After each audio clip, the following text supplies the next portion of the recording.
Morning. Good morning to you all. Good morning. I can't hear anyone. No, there isn't energy. Good morning. Good morning. All right, at least. Okay, thank you very much. I really feel honored to be given this opportunity to come and talk to you about opportunities for applying actuarial techniques in banking. Some of you might have heard me speaking on this topic.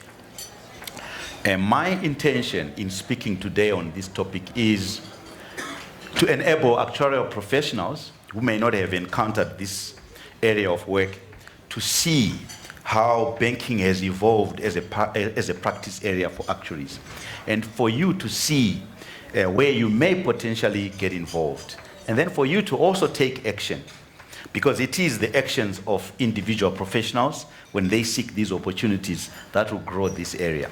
So I have been presenting on this around the world in a lot of different places. Caribbean, I've been there.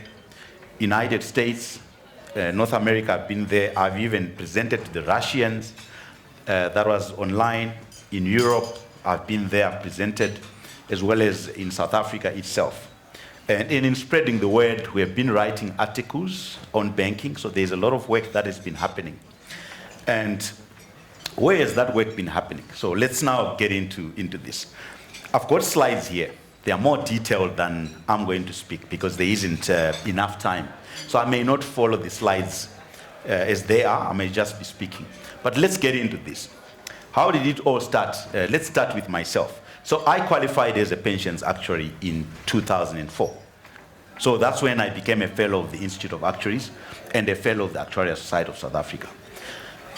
I've been working in pensions, and I'd also worked in life assurance up to my time of qualification. When I qualified, I was now in the United Kingdom, and I came to South Africa, still within the pension space, pensions and employee benefits.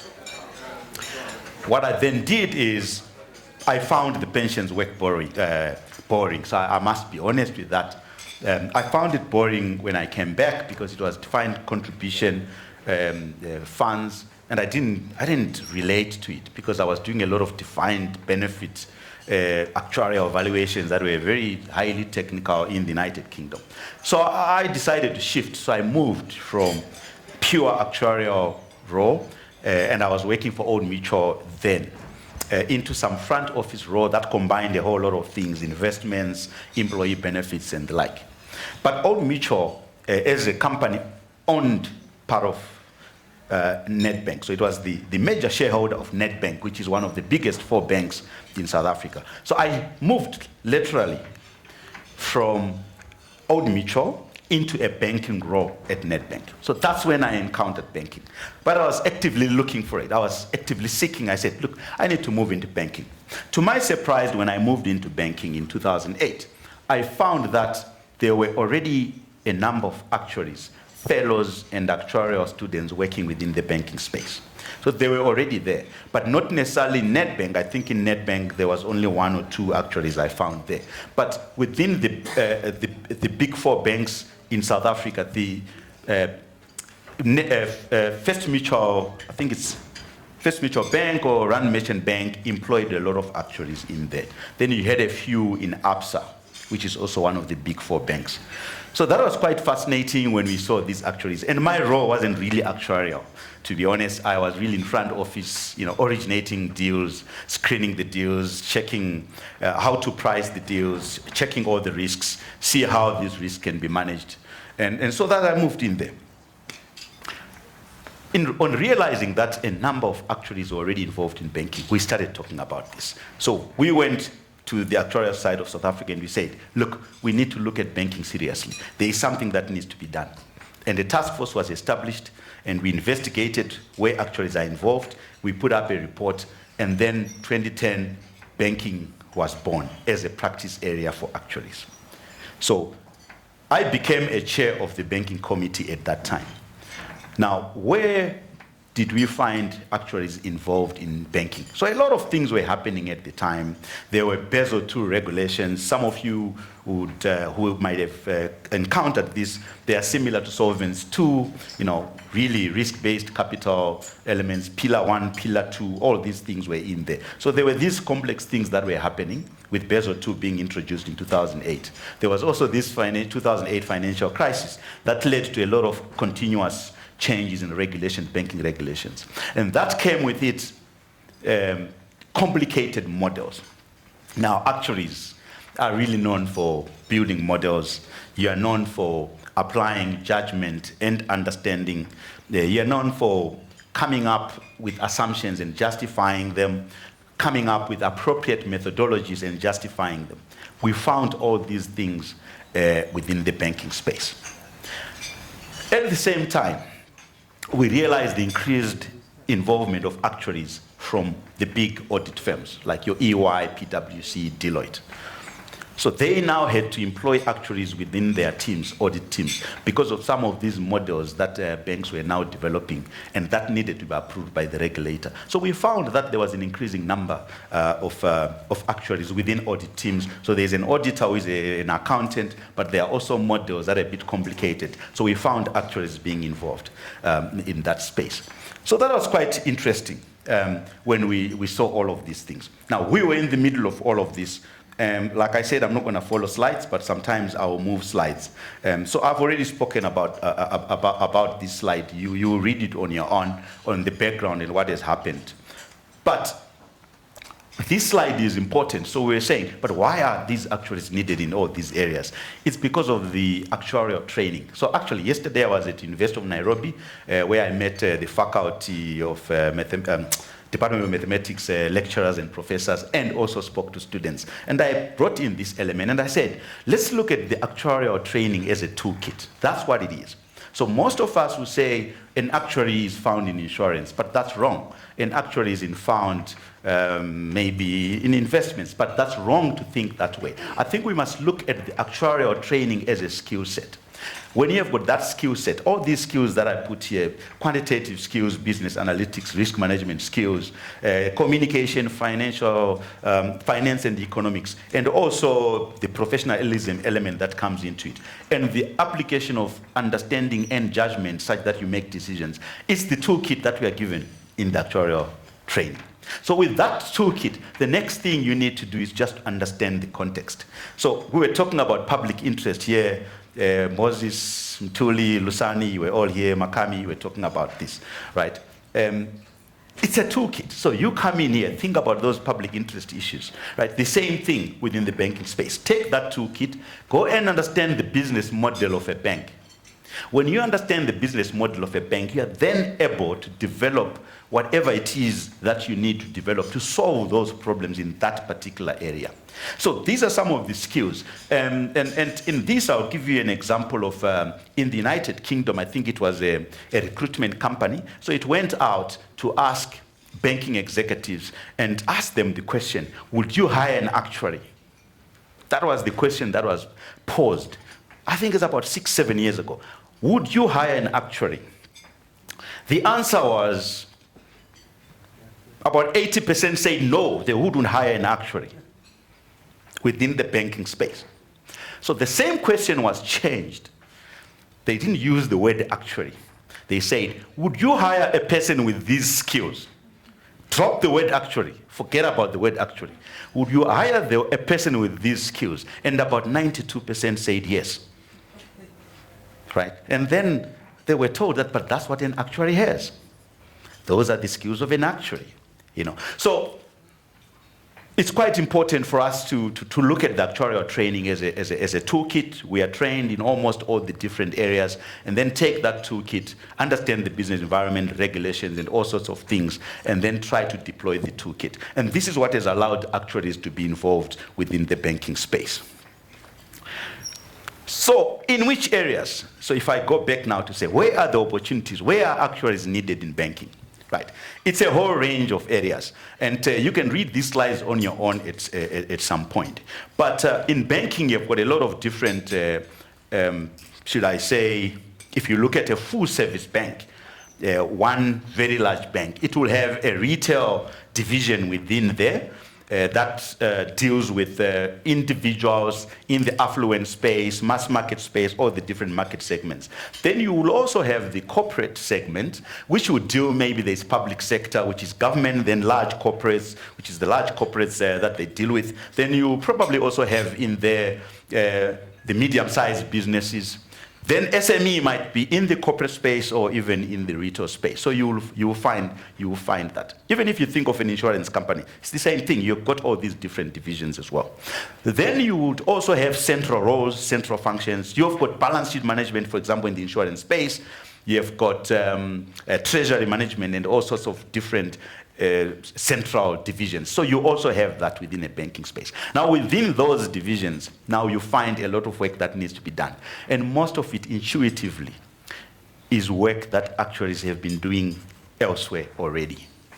So for example, scorecard development is to do with when you are lending money or extending a loan, it's in the retail space, there are a lot of people coming. So you actually use historic data on defaults and recoveries, and you actually create a credit scorecard where if you take a number of factors, just like you do in insurance rating when you are actually trying to calculate a premium for somebody, whether in life insurance or general insurance, the same thing. So this scorecard is actually meant to do that, and that requires developing a model using a lot of historic data. So that's an example I'm just giving you, right? And the others are pricing of products, profitability or profit testing, where you actually have to use present value of cash flows to price a product, to do your profit testing, something that is very familiar with actuaries.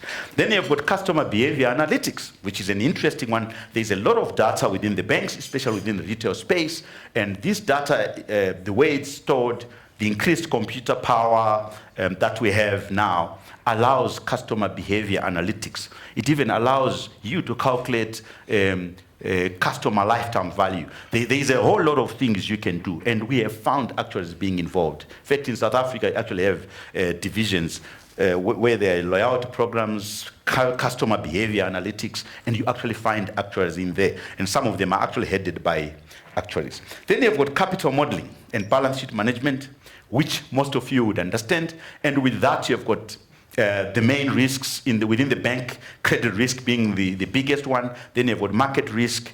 You've got more operational risk. All of these you need to hold capital to cover these risks. There is a lot of modeling that happens, similar to what you already do within the insurance space, for example. It's similarly done within the banking space. Now, within all of that, you find that you need to apply maybe stress testing that you need to apply. There are capital buffers that may need to be held, and those can be held as a result of the results of stress testing. What additional capital do I need to hold? We have found in almost all places that all these areas require understanding and application of judgment. There are a lot of assumptions underlying this. Natural areas for actuaries. So we found actuaries, it was very easy for actuaries to transition. So if I go back to the South African scenario, we can even give the Australian scenario as well, because they've got a number of actuaries in the space. If you come back to the South African scenario, today you've got about 12% of the membership, about 600 members involved in banking in some way. And they are all in different areas, as this slide shows. They are all involved in different areas within the banking space. So it has become a mature space, and we have realized where actuaries get involved in those spaces. It used to be occupied traditionally by anyone who just has a PhD in mathematics or PhD in statistics. There wasn't kind of a profession occupying these places. CAs are also involved. There are a number of CAs that are very good at modeling. But whenever actuaries were put in these teams, there was something that they would bring. And we also said, we are a profession. We also bring some bit of element of professionalism in this. And we are actually trained to understand these things. So we found actuaries adding a lot of value within the banking space. Hence the talk of opportunities for applying actuarial techniques in banking. It's real, it's happening, it has been happening, and the reason I'm saying this now to you, the reason I went to speak at the University of Nairobi to students is for you not to worry about too many actuarial professionals coming out of university into the society. There are a lot of areas where actuaries can apply their skills, and banking is just one of them. And it takes you, as the actuarial professional, to get out there and say, I'm going to look for this role, and I'm going to get it, and I'll go to a bank, and I'll tell them I'm an actuary. I know you as a bank, this is how you are structured, this is how you operate, these are the various areas in which a bank requires certain skills, and these are the skills that I have, and try and secure that job, so that we have more and more actuaries getting into the banking space. So these slides, I've already spoken about these, right? Now, I'm just going to go very quickly in these slides now just to show you the area. So here is capital modeling. There is history. I've spoken about Basel II. There is history in this. This is a slide that shows that and giving you some bit of background on capital modeling. You can read on your own. But I want to come to this slide. And I'm going to be giving comparisons to insurance. So within the banking space, the Basel requirements or Basel international regulations, there is what they call Pillar 1, where you need to calculate capital for market risk, credit risk, and operational risk. And there are models that can be used for that under Pillar 1. It's very similar to what you also do under Solvency II in those different pillars. Now, actuaries add value there. But even more so, there is Pillar 2. Actuaries even add more value here because this is not prescriptive, but it's more principles-based. This is the pillar that requires you to assess and hold capital for risks that are not fully covered under Pillar 1 or not covered at all. So these are some of the risks like credit risk, which is additional credit risk, additional market risk, operational risk, counterparty credit risk, then credit concentration risk, and interest rate risk. So Pillar 2 requires you to hold capital for risks not fully covered under Pillar 1 or not covered at all. And there is application of judgment. This is more principles-based. And actuaries add a lot of value in this space. They are actually involved. Then you've got what is called Pillar 2B. So Basel II regulations, international regulations, also came with some buffers that need to be held by large banks, maybe domestically important banks, or globally important banks. So you need capital buffers, one of them being capital conservation buffer and counter-cyclical buffer and the systematic risk buffer. Now, these capital buffers require you to do stress testing, like I've already mentioned, and there is a lot of application of judgment and approaches that actuaries are naturally trained to do. So this is an example, but it's the same thing you are also doing on the insurance side. If we start to look at individual, so here I'm going to really move fast. For example, there's interest rate risk, right? Here, there is what is called interest rate risk in the banking book. Why does interest rate risk arise? It arises because of the business of a bank. What does a bank do in its day-to-day normal business? A bank does lend money, which is long-term loans, think of a mortgage, 20 years, 25 years. But to lend that money, it uses deposits. Usually these deposits are short-term, or it uses wholesale funding. So a bank is defined as being in the business of maturity transformation. That is a topic that is non-maturity transformation, because it tries to use short-term deposits that are liabilities to lend money into long-term loans that are called assets. As a result of that, there is a mismatch. Because of that mismatch, you then find that there is interest rate risk.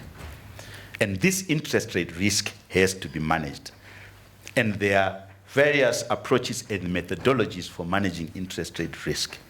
And with a lot of the regulations changing, the complication brought by those changes in regulation in managing interest rate risk, you will see we'll also talk about the other risks as we go, just naturally leads to actuaries being some of the most appropriate professionals around the world to be involved in this space. So I will jump a lot of slides here. You can read on your own, but you will find it very intuitive. People like David Keck, who are senior actuaries, have been around. It won't take you 2 hours to understand this. And, we obviously have encountered it having worked for KPMG and the like. But it won't take you 2 minutes to actually understand what is happening and what value you can bring as an actuary. A lot of senior actuaries will see this. It's so intuitive.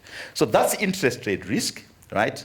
You can read on your own these slides. But there is a lot of involvement that actuaries can be involved. Then there is market risk, the same thing. There was what was called fundamental review of the trading book, which was a process of trying to understand market risks for banks and how best banks can hold capital for this particular risk. That led, again, to the requirement for some complicated models. Again, you can read for yourself because it's so intuitive for an actuary if you understand what I'm saying. So I'm going to jump again. Those are requirements I was talking about. And the need to hold capital. That's market risk, which you can read on your own. Then you have got operational risk.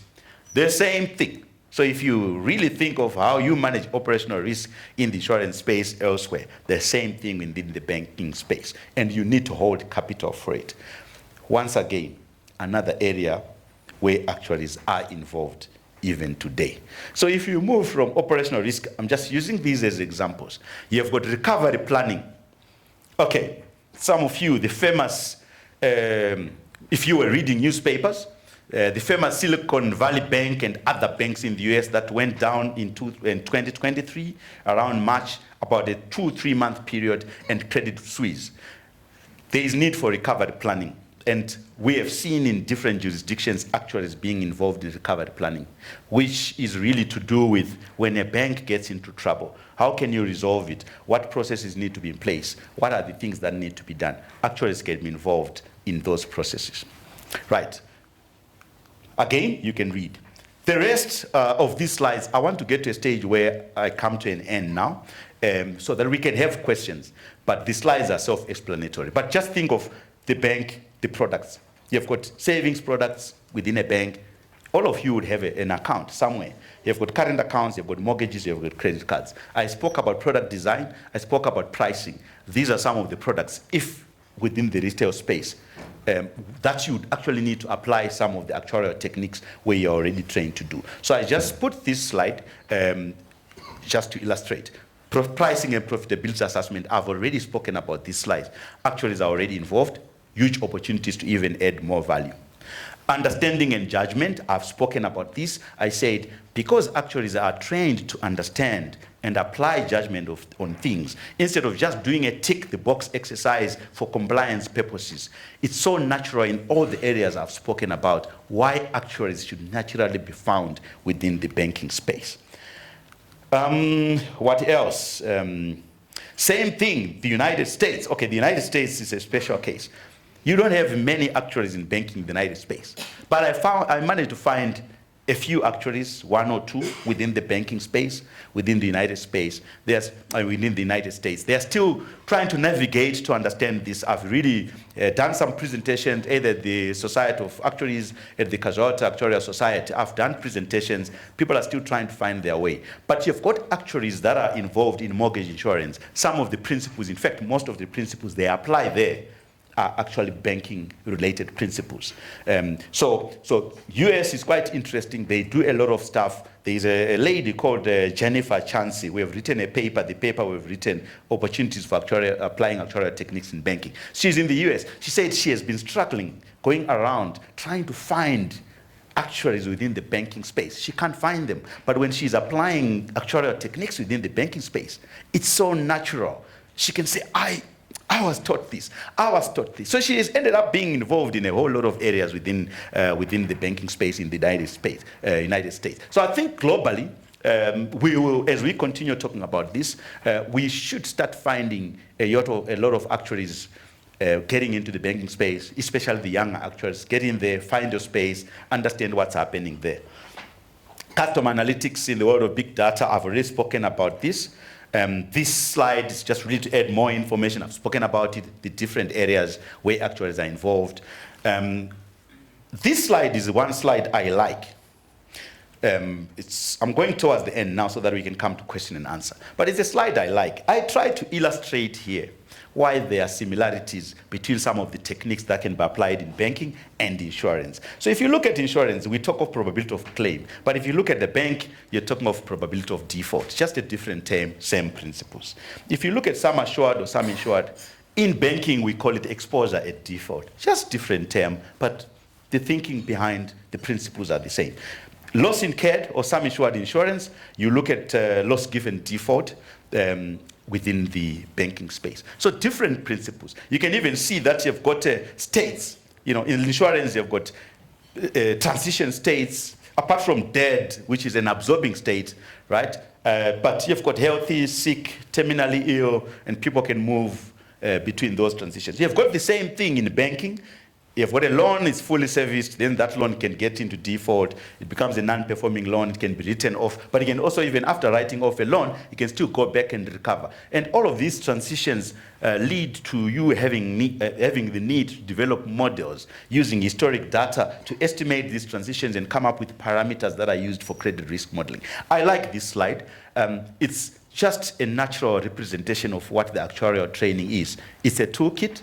You get in there, understand the issues, apply. Whether it's climate risk modeling, whatever it is, I like your public interest story where you can get involved in anything. Moses, on the energy board where you sit, whatever it is, just think about the toolkit and you can find yourself innovating and applying. And that's what has actually happened within the banking space. Now, let's move towards the end. As we were doing stuff, as now I was in banking, so I'm back now to my introduction. As I was in banking, I realized since it's natural for actuaries need to be there, we need to train actuaries. So we need to have banking education. So as early as 2011, 2012, we started talking about a banking education, but we were not confident. We felt we didn't have the resources, we didn't have the skills. But this matter came on, and I can tell you, I will refer to I, because I was one of the people really pushing for this, saying, but we need this. We don't have resources, but we can find resources. So whatever, when someone ever comes and says, but we can't do this, I'll be like, no, but we can do this. Okay, how can we do it? Until in 2015, we had a banking subject. So we started with the banking subject as Actuarial Society of South Africa in 2015 at fellowship level. Now, this subject has matured. In 2020, we reviewed the subject. When we introduced it initially, it was at fellowship level, one big subject that covers both principles and application. But in 2020, we said, now this subject needs to be the same as the other subjects. So it has to be split. And we went to the IFOA. Anyway, before that, we went to the IFOA in 2013. They said, this is never going to see day of light. This thing is not necessary, it's not needed. So we couldn't do anything. So we left IFOA. We did it on our own as Actuarial Society of South Africa. But in 2020, we went back to the IFOA and we said, but this thing, look at what is happening. Look at what we are doing in South Africa. So we partnered with IFOA. And we revamped this subject. We now had very senior banking actuaries within the IFOA, and we rewrote and split the initial subject. So I was heavily involved in the initial subject, not so heavily involved in the other subject because we had put a team that we felt is going to do a good job. So we now have a specialist principles in banking and a specialist advanced subject in banking being offered by the Actuarial Society of South Africa. But IFOA members have access to that subject.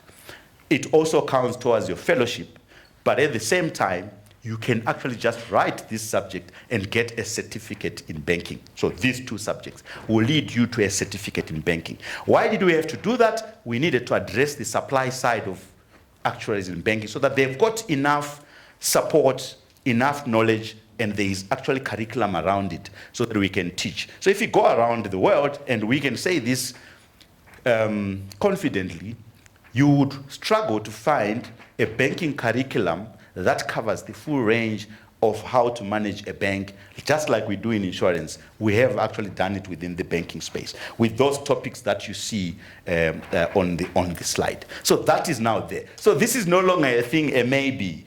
We are now just talking to inform others who may not have had interest or who may not know what's actually happening. That's my story. These are just case studies. We can talk about them. We don't have to spend time talking about them. But SA Taxi, I like it because there was a senior actuary involved there. He was involved in designing a lot of the risk management frameworks and processes within SA Taxi. What is SA Taxi? It's a company in South Africa. It funds taxis. I like this, redefining an actuarial contribution to society. SA Taxi funds taxis, which are SMEs, people who own combis, what do you call it, matatu here in Kenya, right? So those buses, if the guy goes to a bank, he doesn't qualify. So SA Taxi was established, and it understands these guys. And it lends money to these guys. They buy these taxis. They transport millions of people in South Africa to go from their workplace to their home. So an actuary was there at SA Taxi, and a lot of models were developed. Credit risk models, market and interest rate risk models, operational risk models. A whole lot of the things I've spoken about were developed. The actuary was there. Today, he's actually the chief examiner of the banking subject, but he was there at SA Taxi, and he was doing issues. Professionalism obviously comes in, ethical considerations in designing products. Okay, this is a vulnerable market. They can't get money anywhere else. When you are pricing, what are the ethical considerations? What about professionalism issues to think about? This is just a case study. You can read about SA Taxi on your own. The other case study in closing is the fall of Silicon Valley Bank. What actually happened? So I have put it there. So you can see there are a lot of areas, risk management areas, especially the lack of understanding of the correlations between risks within a banking institution. That the board failed to understand, the management failed to understand, a whole lot of things were happening. Right. We have written articles on this, so you can go and search the SA actuary, the South African actuary. I think from 2021, each publication has got some banking articles that are there. And this year, the fall of Silicon Valley Bank is there as an article in that. That gives you the background and everything that happened. And naturally, we found that as we now enter to try to clean up and solve these issues and also strengthen other jurisdictions, it may make sense for having actuaries in multidisciplinary teams within banks so that they can add value in the management of risk within banking institutions. So I also gave this as a case study. I think with this, I will end here because I can speak on this topic for really 10 hours without slides. But we don't have time. Thank you very much. Thank you so much. A round of applause again for him. Yeah, so are there any questions? Please, it's time for any questions. Thanks, Michael. It's always great to hear your passion and your energy. To my mind, there are two ways that actuaries get heavily involved in a particular sector. One is by demonstrating the value and the skills and their involvement and doing the work, doing the research, and being amazing. And that's what you've outlined, those possibilities. The other way is by having required regulatory roles, which is why there are actuaries involved in pensions in Kenya, and why there become more actuaries involved in insurance of recent years. It's why there are so many actuaries involved in pensions and life insurance in South Africa. What can we do? Should we do anything on the banking space to try to encourage that pull factor, or is that not part of your vision for actuaries in banking? Okay. All right. Thank you, David, for that question. This was the vision as early as 2013. I can tell you now, the vision was very clear. Start in South Africa, try to expand globally, and then start to talk to regulators. And on this, you will find that I've even written articles on actuarial function in banking. So, it sounds far-fetched, but we have been debating this. I've actually presented at the ASA convention in 2017 or 18 on actuarial function in banking similar to the actuarial function within the insurance space.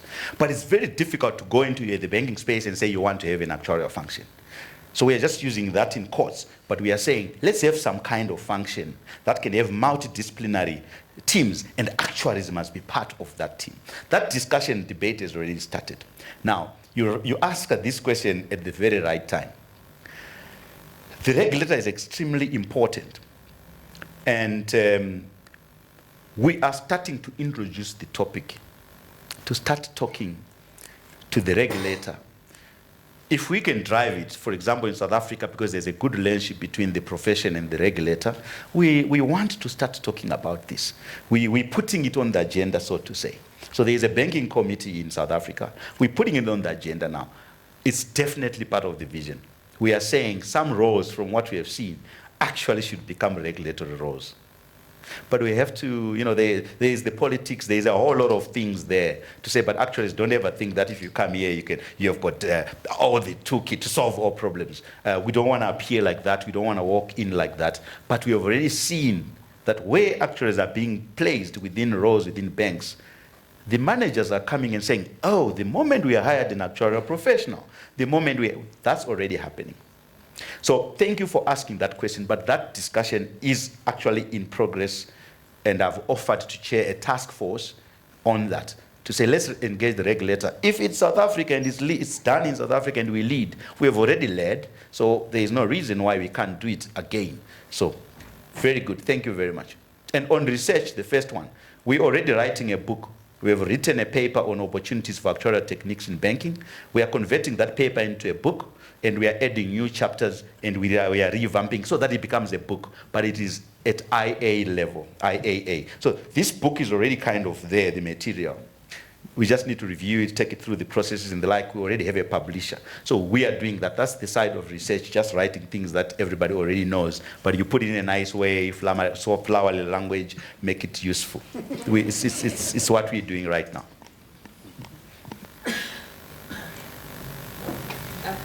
Hi, Michael, thanks. Hi, Michael, thanks for your presentation. And again, I'll echo the comments about your passion. Interestingly, I was going to ask about a similar type of question, but my question is actually, if people in banking are seeing the need or the value, why hasn't it been institutionalized? But I was actually pondering to myself whether or not it's because like banks give shorter term, let's say, guarantees than insurance and pensions and so on, and maybe that's why the thinking is that it's not fully an actuarial skill set. I don't know if that's the case. I just wanted to hear your views about whether should I say decision makers from a banking perspective, like view it differently, because I think given the work that's been done, especially in jurisdictions like yours, like in Australia, where banking is quite advanced, I would expect that then there's naturally like a regulated role with the value clearly shown. But I think sometimes then, I guess a bank has to say, why an actuary, not a CFA type? And I think my question is whether or not we're able to like truly demonstrate like a specialization in like the banking sector, given the, as I said, relative short-term view of the like, guarantees. Thank you. Mukami, I've been involved in this for a long time. Your question has been asked so many times. And in fact, one of the debates we had within the Actuarial Society was to do with whether banking, start with ERM, that subject. It was not counting towards fellowship. It wasn't. You were just writing and then you get your CIRA. And we said it should. The debate was, but why? It shouldn't. Because actuarial is about assets and liabilities. If you bring banking, if you bring ERM, because we wanted ERM because it had elements of banking and things that we needed, as a foundation. There was debate by actuaries in South Africa to debate this particular issue, and it was settled, right? It was settled. In banking, you have assets, just like you have assets elsewhere. You have liabilities, just like you have liabilities elsewhere. And yes, the business models are different, but the principles and concepts are the same. Now, let's come to your question. Why has it not been institutionalized? It's historic. In South Africa, chartered accountants have been running banks. Why? They came as a profession and presented themselves that they can do this, right? So they have traditionally been doing this. But things have changed. Regulations have changed, right? Things are becoming more complex. Some of the things are being put on the table. And actually started moving on their own. We did not, all that we have now structured. There is a culture that still needs to change, people starting to understand. You actuaries also have been conservative. You don't sell your skills appropriately. You don't go there and say, you know what, actually, we also know this. We can help here. So that hasn't been happening. We have been conservative, so it hasn't been institutionalized. And I'm simply saying, it's happening. In fact, it starts with even auditing. The auditor realizing that I don't understand this thing, but the actuary does. And I can't audit without an actuary. It's happening already.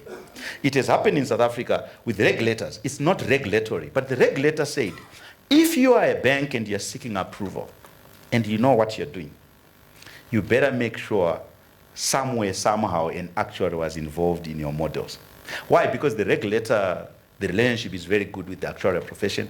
They understand what the actuaries do. And they said this.